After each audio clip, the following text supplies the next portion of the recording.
Mafia राज पर जो धावा बोला था, इसकी वजह से किस लिए आपको दूसरी टर्म में, और क्या एक और सवाल इसमें, क्या आप हैट्रिक के लिए ट्राई कर रहे हैं आप? देखिए, मैं रहा नहीं हूं, मैं वर्तमान में भी चीफ मिनिस्टर हूं और पिछले 8 वर्ष के अंदर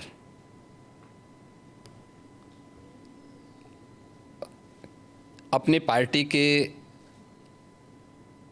नेतृत्व के कारण, पार्टी के और सहयोगी दलों के सभी नेताओं के सहयोग के कारण भारतीय जनता पार्टी के एक कार्यकर्ता और अन्य सहयोगी संगठनों के सहयोग से जनता जनार्दन का जो आशीर्वाद हमें प्राप्त हुआ है, तो ये हमारी सरकार को पहली बार यह अवसर मिला है कि आज़ादी के बाद कोई मुख्यमंत्री 5 वर्षों तक लगातार काम करे और फिर से वह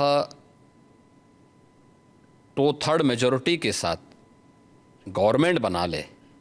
ये फर्स्ट टाइम हुआ था और यह भी उपलब्धि हमारे साथ जुड़ी थी। और पिछले 8 वर्ष से तो हम यहाँ सेवा कर ही रहे हैं, तो सेवा, सुरक्षा और सुशासन का जो मॉडल हमारी पार्टी का था, उसको प्रभावी ढंग से उत्तर प्रदेश में लागू करने के कारण आज जनता जनार्दन का व्यापक आशीर्वाद भारतीय जनता पार्टी के साथ में है, हमारे साथ में है। और लोकतंत्र में जनता जनार्दन का आशीर्वाद जिसके साथ में होगा वह सरकार में आएगा। तो ये SSS तो ट्रिपल टाइम सरकार, तो SSS तो उसी का उदाहरण है। तो फिर तीसरी बार के लिए भी आप कोशिश करेंगे? मैं कोशिश नहीं करूंगा, हमारी पार्टी कोशिश करेगी। पर चीफ मिनिस्टर तो आप ही बनेंगे ना? नहीं, मैं क्यों बन सकता हूं? भारतीय जनता पार्टी का कोई भी कार्यकर्ता बन सकता है। अच्छा, क्योंकि ऐसी अटकलें लगाई जा रही थी, क्योंकि आपने कहा था कि जब आप पहली टर्म में आपको कुछ अफसर ने कहा था कि आप अयोध्या मत जाइए, विवाद हो सकता है, और आपने कहा कि अगर सत्ता चली भी जाए तो कोई बात नहीं। अब आपने ये 2-3 बार ही कहा कि सत्ता चली जाएगी, त्याग देंगे।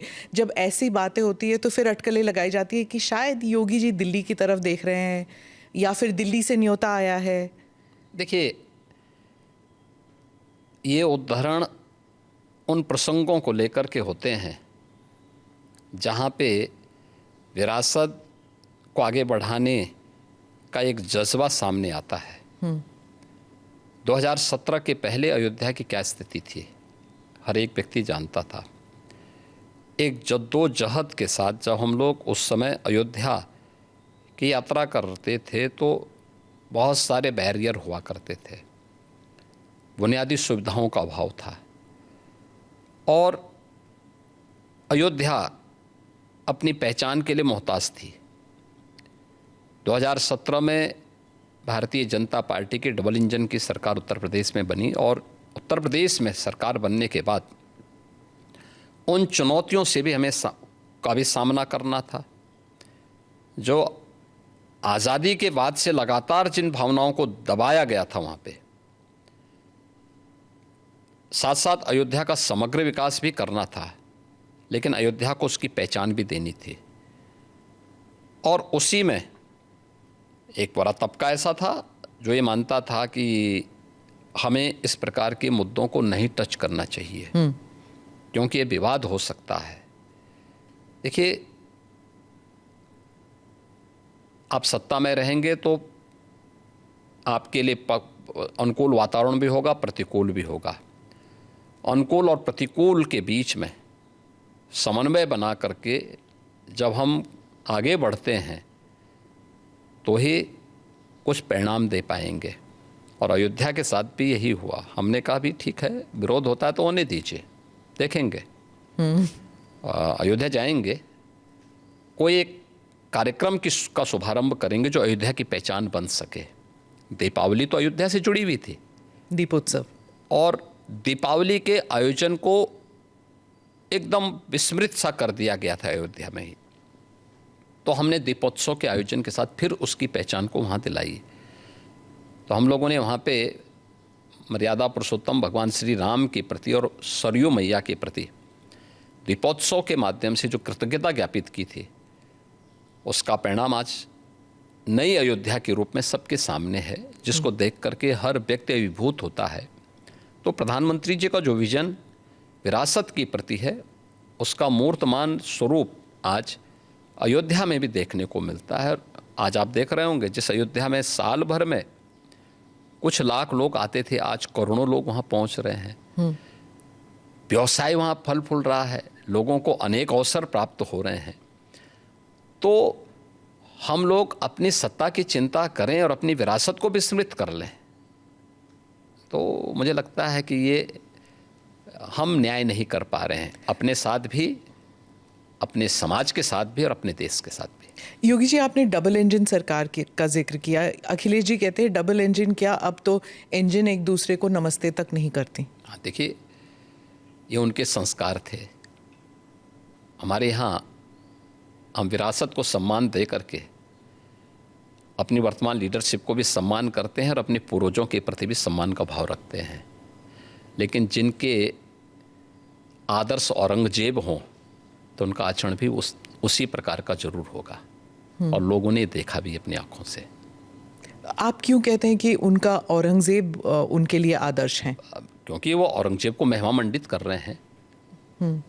वे सब लोग उस कैटेगरी में खड़े हो चुके हैं। उनके नेताओं ने मुंबई से लेकर के लखनऊ तक, ये सभी लोग तो महिमा मंडन करने वाले लोग हैं।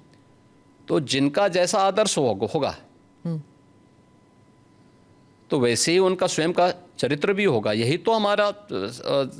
तो हमारी संस्कृति भी कहती है, शिवो भूत्वा शिवम यजेत। तो जो जिसकी पूजा करेगा उस जैसा ही बनता है। हम राम को आदर्श मानते हैं, कृष्ण को आदर्श मानते हैं, शिव को आदर्श मानते हैं, उनकी पूजा करते हैं, तो स्वाभाविक रूप से उनके अच्छे गुण भी हमारे अंदर उनकी कृपा से समाहित होते हैं। जो औरंगजेब को, बाबर को अपना आदर्श मानता होगा तो उन जैसे गुण भी उनके अंदर देखने को मिलेंगे, और ये आचरण लोगों ने अपनी आंखों से देखा भी है और आगे भी देखेंगे। वो कहते हैं आपको हिस्ट्री के बारे में कुछ पता नहीं है। राणा संगा के बारे में उन्होंने कहा कि वो थे जिन्होंने बाबर को न्योता दिया था। आप जानते नहीं हैं अपनी विरासत के बारे में। हिस्ट्री ये लोग जानते हैं। हिस्ट्री यही लोग जानते हैं जो जिन्ना को महिमा मंडित करते हैं। हमें याद है, इसी उत्तर प्रदेश में हम लोग लौह पुरुष सरदार वल्लभ भाई पटेल की unity, run up for unity के कार्यक्रम के साथ जुड़ रहे थे। हमने पूरे प्रदेश वासियों को इसके लिए आमंत्रित किया था। सरकार भी थी, भारतीय जनता पार्टी भी थी, सभी दलों को हमने आमंत्रित किया था। एक तरफ सरदार वल्लभ भाई पटेल जो भारत की एकता के आदर्श हैं, भारत की एकात्मता के शिल्पी हैं, हम उनके प्रति श्रद्धा का भाव व्यक्त कर रहे थे, और ये लोग जिन्ना को महिमा मंडन कर रहे थे। तो ये वही कैटेगरी है, ये वही ब्रीड है जो बाबर से लेकर के औरंगजेब तक और जिन्ना तक को महिमा मंडन करते हैं। तो देश के प्रति इनके भाव क्या होंगे, भारत की विरासत के प्रति इनके भाव क्या होंगे, भारत के महापुरुषों के प्रति क्या इनके भाव क्या होंगे, ये अंदाज़ा इसी से लगाया जा सकता है। और ये लोग अवसरवादी भी हैं, इनको पलटी मारने में कोई देर नहीं लगेगी।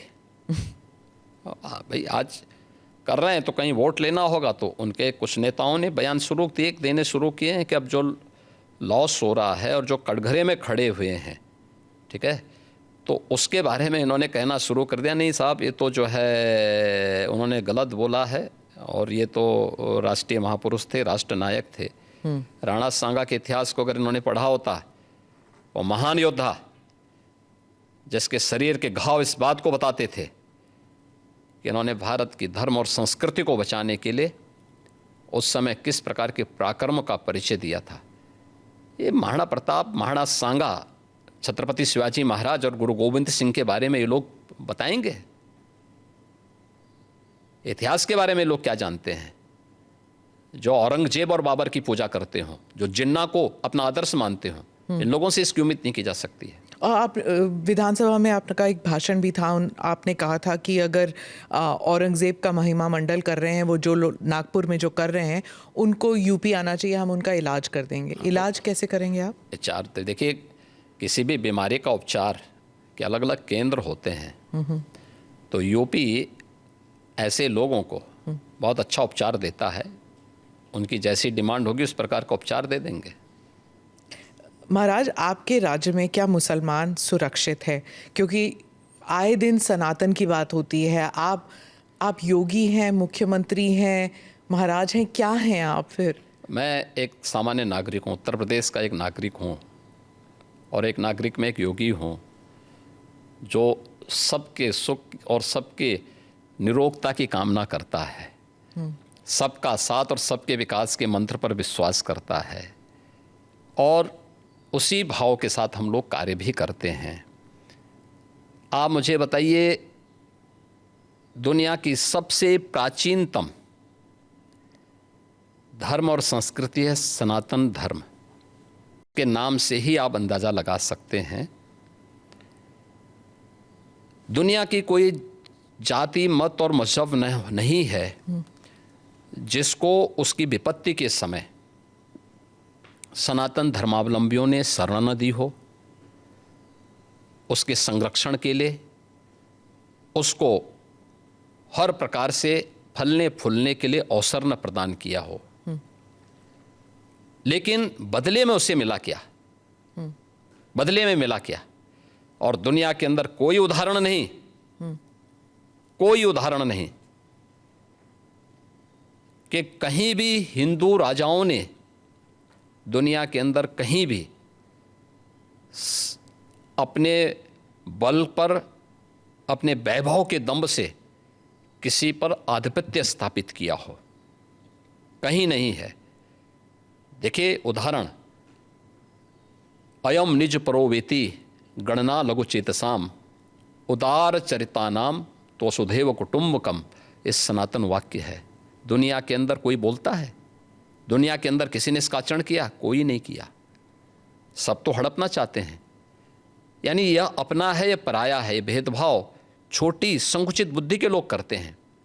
उदार चरित्र के लोगों के लिए तो पूरी दुनिया ही एक परिवार है। इस भाव के साथ सनातन धर्मावलंबी ने हमेशा काम किया है, और आज भी उदाहरण देखने को मिल सकता है कि 100 हिंदू परिवारों के बीच में, 100 हिंदू परिवारों के बीच में एक मुस्लिम परिवार सबसे सुरक्षित रहता है।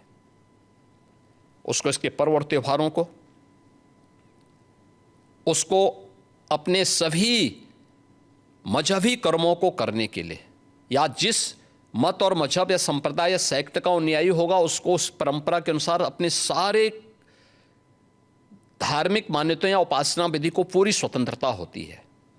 लेकिन मैं कहता हूं 100 परिवारों के बीच में, एक हिंदू की बात तो दूर करिए, 100 मुस्लिम परिवारों के बीच में 50 हिंदू सुरक्षित रह सकता है क्या? नहीं रह सकता। अब बांग्लादेश आपके सामने उदाहरण है, इससे पहले पाकिस्तान उदाहरण था, अफगानिस्तान में क्या हुआ था। ये चीजें दिखाती हैं, और होशियारी यही है कि कहीं धुआं उड़ रहा हो या किसी को ठोकर लग रही हो तो हमें ठोकर लगे इससे पहले हम संभल जाएं। तो वही संभलने के लिए बोला जाता है। हम तो सबके बीच सबको समान भाव से देख रहे हैं। उत्तर प्रदेश में मुसलमान सबसे ज़्यादा सुरक्षित है, सबसे ज़्यादा सुरक्षित है। अगर हिंदू सुरक्षित है तो वह भी सुरक्षित है। अगर दंगे यहाँ यूपी में होते थे जो 2017 के पहले, अगर हिंदू की दुकान जलती थी तो मुसलमान की भी जलती थी, हिंदू का घर जलता था तो मुसलमान की भी जलती थी। और 17 के बाद से दंगे बंद हुए।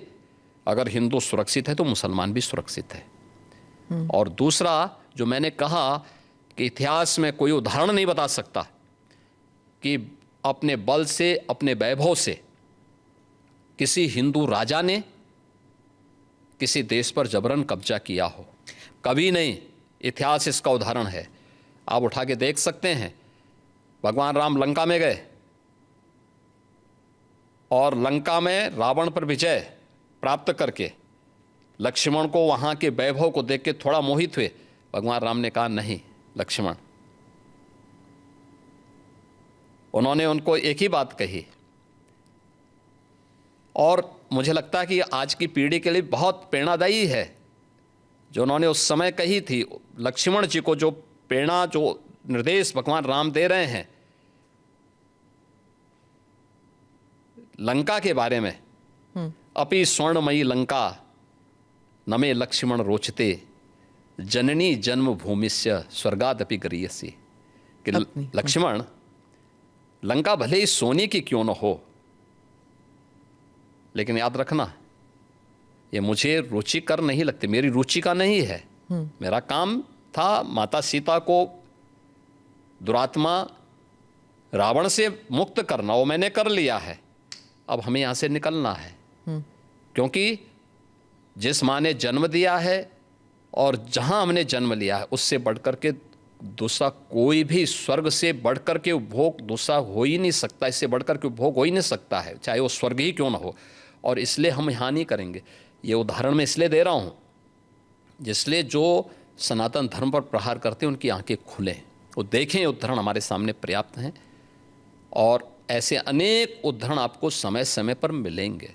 मुख्यमंत्री जी, आपने रोग हटाने की बात की, लेकिन कभी कभी ऐसा लगता है आप रोग ही हटाने की बात कर रहे हैं, क्योंकि जो बुलडोज़र चला है, आज नागपुर में चला है, यहाँ पर भी कोर्ट भी कहता है कि ये बुलडोज़र जस्टिस बंद होना चाहिए, लेकिन कोई बंद नहीं कर रहा। आज भी नागपुर में चला है, तो ये जब बुलडोज़र जस्टिस जब मना किया है फिर भी चल रहा है। देखो, जो न्याय मानते होंगे उनके लिए न्याय होता है।